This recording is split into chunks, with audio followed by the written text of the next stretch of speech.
মহান স্বাধীনতা দিবস 2026 উপলক্ষে বাংলাদেশ কোস্টগার্ড পশ্চিম জোন মংলায় বিসিজিএস কামরুজ্জামান এবং রূপসায় বিসিজিএস তৌহিদ জাহাজ দুপুর 2টা থেকে বিকাল 4টা পর্যন্ত সর্বসাধারণের জন্য উন্মুক্ত রেখেছে।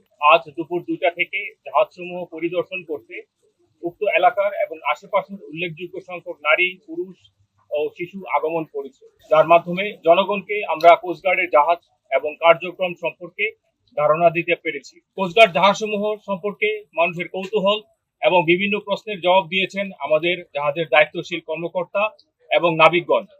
আমাদের জাহাজ গভীর সমুদ্রে, উপকূলীয় এবং নদী তীরবর্তী অঞ্চলে কিভাবে বিভিন্ন কার্যক্রম পরিচালনা করে তা আমরা জানাতে পেরেছি। পাশাপাশি আমরা উদ্ধার ও অনুসন্ধান কার্যক্রম, অবৈধ অনুপ্রবেশ ও চোরাচালান প্রতিরোধ, জলদস্যুতা দমন, মৎস্য ও প্রাকৃতিক সম্পদ রক্ষা এবং যুদ্ধ কৌশল সম্পর্কে আগত দর্শনার্থীদের ধারণা দিতে সক্ষম হয়েছে। এছাড়াও দেশের আইন শৃঙ্খলা পরিস্থিতির নিয়ন্ত্রণে বাংলাদেশ কোস্টগার্ড 24 ঘন্টা টহল জারি রেখেছে, যার মাধ্যমে কোস্টগার্ডের আওতাধীন উপকূলীয় এবং নদী তীরবর্তী অঞ্চলে আইন শৃঙ্খলা পরিস্থিতি অনেকাংশেই উন্নত হয়েছে। কোস্টগার্ড ভবিষ্যতেও এই ধরনের অভিযান অব্যাহত রাখবে বলে আশা করছি।